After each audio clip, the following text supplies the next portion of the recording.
basé sur une histoire vraie. Il pensait avoir échappé à la mort, mais ce n'était que le début de son cauchemar. Marc était un homme ordinaire qui menait une vie paisible dans une petite ville française. Chaque jour ressemblait au précédent et il se croyait à l'abri des grandes tragédies. Mais un soir d'hiver, tout bascula. Alors qu'il rentrait du travail, il perdit le contrôle de sa voiture sur une route verglacée et fit une violente sortie de route. Le choc fut terrible. La voiture s'écrasa contre un arbre et Marc resta coincé à l'intérieur, son corps brisé et son souffle presque éteint. Dans ces instants où la vie et la mort ne tiennent qu'à un fil, il sentit ses forces l'abandonner, persuadé que personne ne viendrait jamais le sauver. Mais, soudain, une silhouette apparut dans l'obscurité. Un inconnu venait d'arriver, comme par miracle, au milieu de nulle part. L'homme, vêtu d'un long manteau sombre, brisa la vitre et tira Marc de la carcasse en feu. Ses gestes étaient rapides, précis, presque irréels. Marc, à demi conscient, se sentit soulevé et transporté loin du danger. Il avait l'impression que le temps s'était arrêté. Étendu sur le sol, grelottant, il entendit la voix grave de son sauveur. « Tu vis encore, mais tu vas devoir me donner quelque chose en retour. » Ces mots, prononcés dans un souffle, résonnèrent comme une énigme glaçante. Marc, trop faible pour répondre, ferma les yeux et perdit conscience. Lorsqu'il les rouvrit, il se trouvait déjà à l'hôpital, entouré de médecins, incapable de savoir si tout cela avait été réel ou en délire provoqué par la douleur. Les jours suivants, Marc lutta pour se remettre de ses blessures. Les médecins disaient qu'il avait eu une chance incroyable de survivre. Pourtant, au fond de lui, il savait que sa survie ne devait rien au hasard. Quelqu'un l'avait réellement sauvé et ce quelqu'un lui avait parlé d'un prix à payer. Cette phrase tournait en boucle dans son esprit, comme une menace invisible qui planait au-dessus de sa tête. Dès qu'il ouvrit les yeux à l'hôpital, Marc réalisa qu'il n'aurait jamais dû survivre à cet accident. Les médecins lui expliquèrent que c'était un miracle, mais surtout grâce à un donneur anonyme qui avait couvert les frais urgents et rendu possible l'opération. Ce mystère hanta Marc. Qui pouvait être cet inconnu prêt à sauver un homme qu'il ne connaissait pas ? Il demanda des détails, mais le personnel resta vague, évoquant seulement un « bienfaiteur ». Reconnaissant, mais troublé, il tenta de se convaincre que ce geste était un acte de pure générosité. Pourtant, une voix intérieure lui soufflait que personne ne paie un prix aussi élevé sans rien attendre en retour. De retour chez lui, il reçut une lettre manuscrite, sans signature. À l'intérieur, une simple phrase glaça son sang. « Ta vie m'appartient désormais. » Le cœur battant, Marc relut la phrase encore et encore.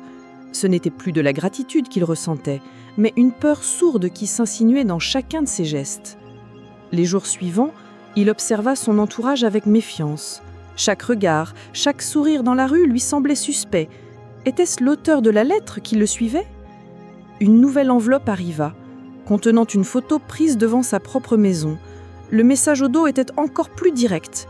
« Prépare-toi, bientôt je viendrai réclamer ce que tu me dois. » Marc sentit ses jambes céder. Cet inconnu connaissait sa vie privée, ses habitudes, ses proches. L'angoisse devint insupportable.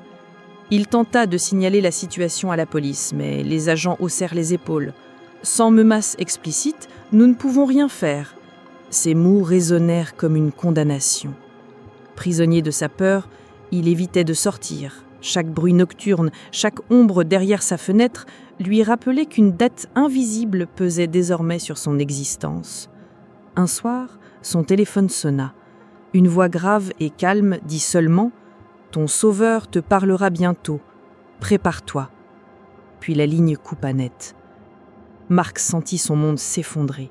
Ce n'était donc pas une illusion, ni une exagération de son esprit. Quelqu'un contrôlait vraiment son destin. Incapable de dormir, il resta assis des heures entières, fixant la porte comme si l'inconnu allait surgir à tout moment pour réclamer sa dette. Sa famille et ses amis remarquèrent son changement, amaigri, inquiet, toujours sur le qui-vive. Mais Marc ne pouvait rien leur expliquer sans paraître fou. Au fond de lui, une certitude naissait. L'homme qu'il avait sauvé n'avait pas agi par bonté, mais pour l'enchaîner à une promesse qu'il ne comprenait pas encore. Quelques jours plus tard, Marc reçut enfin l'appel qu'il redoutait. La voix au téléphone se présenta simplement. « Je suis celui qui t'a sauvé ». Un frisson parcourut son échine. Après des semaines d'angoisse, le mystère avait enfin un visage, mais invisible. L'inconnu ne donna pas son nom, seulement une instruction. Rendez-vous demain, minuit, au vieux pont à l'extérieur de la ville. Marc tenta de protester, mais la voix le coupa sèchement. « N'oublie pas, tu me dois ta vie, et je viendrai la réclamer tôt ou tard. » En raccrochant, Marc tremblait. Il savait qu'il ne pouvait pas ignorer cet ordre, de peur que la menace ne s'abatte sur lui ou sur ceux qu'il aimait. Le lendemain, la journée semblait interminable. Chaque minute approchant de minuit était une torture. Il pensa à appeler un ami pour l'accompagner, mais craignit de mettre quelqu'un d'autre en danger. Finalement, seul et terrifié, il se rendit au pont désert. La nuit était glaciale, le silence oppressant. Une silhouette se détacha de l'ombre. Grand, vêtu d'un long manteau noir, l'homme resta immobile, fixant Marc de loin. Puis, d'une voix ferme, il lança « Tu es enfin là, écoute-moi attentivement, car ta vie dépend de ce que tu feras maintenant. » Marc tenta de demander pourquoi il avait été choisi, mais l'homme leva une main, imposant le silence. « Je ne t'ai pas sauvé par charité, je l'ai fait parce que j'ai besoin de toi. » Ces mots résonnaient comme une condamnation. L'homme expliqua qu'il menait une guerre invisible contre des ennemis puissants et que Marc allait devoir lui rendre service. Ce n'était pas une faveur qu'on pouvait refuser, mais un ordre scellé par une dette de vie. Marc comprit alors que son cauchemar ne faisait que commencer. Ce sauveur n'était pas un ange, mais un maître impitoyable. Dès le lendemain, Marc reçut sa première mission. Il devait livrer une mallette sans poser de questions à une adresse inconnue de lui. L'homme avait précisé « Ne l'ouvre pas, ne parle pas, fais-le et tu resteras en vie ». Tremblant, Marc exécuta les ordres. Il prit un taxi, les mains moites serrant la mallette comme si elle contenait son propre destin. Chaque pas dans cette mission le rapprochait d'un monde dangereux dont il n'avait jamais voulu faire partie. Lorsqu'il remit la mallette, un autre inconnu le regarda avec froideur et disparut sans un mot. Marc retourna chez lui, espérant que tout arrêterait là. Mais à peine arrivé, une nouvelle lettre l'attendait sur sa table. À l'intérieur, un mot glaçant. « Tu as bien obéi, mais ce n'est que le début. » Son cœur s'emballa. Chaque geste de sa vie était désormais surveillé, contrôlé. L'illusion d'être libre venait de s'effondrer. Il n'était plus qu'un pion dans un jeu qui le dépassait. Le pire, c'est qu'il ne savait pas encore ce que contenait cette mallette, et cela le rongeait. Les jours passaient et les missions se multipliaient. Toujours différentes, toujours dangereuses. Marc perdait le sommeil, ses yeux se creusaient, sa voix tremblait. Ses proches le questionnaient, mais il restait muet, enfermé dans son secret. Il comprit vite que toute tentative de fuite serait inutile. L'homme avait des yeux partout. Il n'était plus l'homme sauvé par miracle, il était devenu l'esclave d'une dette impossible. Et plus le temps passait, plus il doutait de pouvoir un jour en sortir vivant. Marcos avait l'impression de mourir chaque jour, même dans son cœur. L'obscurité du mystère d'un homme l'accompagne, comme un récit constant de la mort qui ne s'arrête jamais. La gratitude initiale s'est transformée en peur, et de la peur en désespoir. Ils ne savaient plus où finissait la vie qu'ils avaient sauvée et où commençait celle qui lui prenait. L'homme qui lui avait sauvé la vie connaît encore chacun de ses mouvements. Marcos ne cache son regard nulle part et il ne pense pas qu'il le fera. C'est une présence constante où il se sent comme un prisonnier invisible, enfermé derrière une serrure invisible. Et pourtant, chacun dans la maison ressent le poids de sa peine. La nuit, lorsqu'il voit la lumière, il ne reconnaît pas la nuit qu'il voit. De profonds cernes sous les yeux, un regard vide, des épaules feuvées. C'était le reflet d'un homme qui avait déjà traversé des épreuves.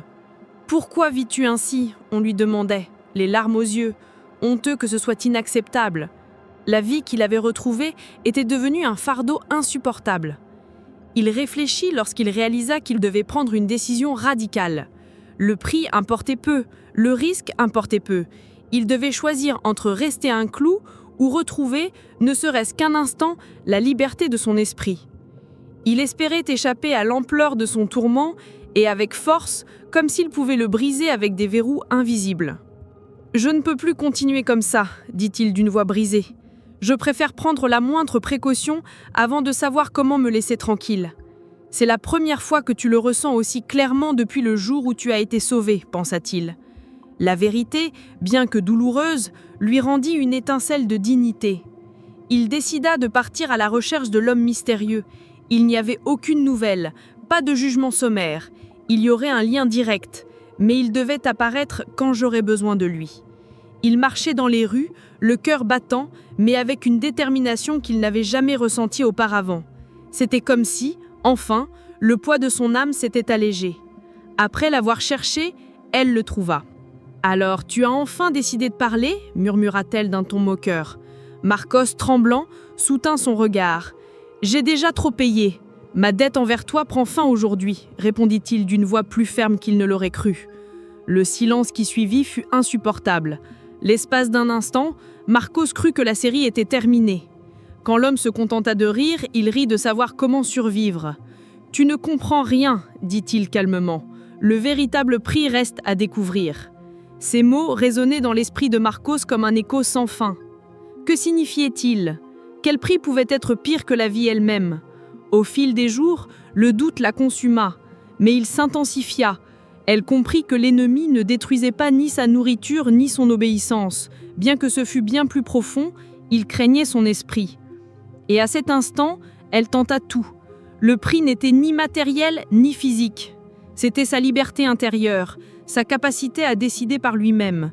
L'homme mystérieux voulait le réduire aux griffes de ses propres peurs, le contrôler sans avoir besoin de verrous visibles. C'était la chose la plus cruelle, vivre au cœur de sa propriété. Marcos exprima son opinion avec profondeur et décida que cela ne serait jamais permis. « Tu peux perdre la vie, tu peux tout perdre, pensait-il, mais tu ne perdras jamais ta dignité. Tu penses à la force comme jamais auparavant. » Et tout d'abord, l'obscurité ambiante commença à se dissiper. « Tant que tu auras commis une offense, tu n'auras ni larmes aux yeux ni aux mains. Si tu veux ma vie, viens la chercher, dit-il d'un ton de défi. Mais tu n'auras jamais ma volonté. » L'homme mystérieux le regarda en silence et il parut d'abord quelque peu déconcerté. Il y avait un sentiment d'hésitation et de libération. Maintenant que tout est sans fin, Marcos a le plus important, la liberté de son esprit. Ce soir-là, Marcos rentra chez lui le cœur léger. Il marchait lentement mais sûrement. Sa femme l'attendait à la porte et en le voyant entrer avec ce regard renouvelé, il comprit que quelque chose avait changé. L'obscurité qui l'avait accompagné si longtemps commençait à se dissiper. Il serra sa fille fort dans ses bras, comme si ce geste suffisait à guérir toutes les blessures du passé. « Papa, tu souris à nouveau », lui dit la jeune fille avec innocence. Et ces mots lui confirmèrent qu'il avait pris la bonne décision. La dette n'avait pas complètement disparu, non plus que le danger que cet homme représentait. Mais Marcos savait qu'il ne serait plus prisonnier de ses peurs. Il avait retrouvé ce qu'il avait de plus précieux, la dignité de vivre selon ses propres conditions. Et cette victoire était plus puissante que n'importe quelle menace. La leçon était gravée dans son cœur. Le prix le plus élevé n'est pas toujours l'argent ou le sang. Parfois, ce qu'on essaie de vous enlever, c'est votre essence même. Et la défendre demande plus de courage que d'affronter la mort. Marcos avait appris, à ses dépens, que survivre ne signifiait pas toujours vivre. Et maintenant, cette histoire vous amène une question inévitable. Auriez-vous eu le courage de Marcos pour affronter l'impossible et retrouver votre liberté? Laissez-la dans les commentaires. N'oubliez pas de vous abonner et d'activer la cloche, car chaque semaine, nous partageons des histoires inspirées de faits réels que vous n'oublierez jamais.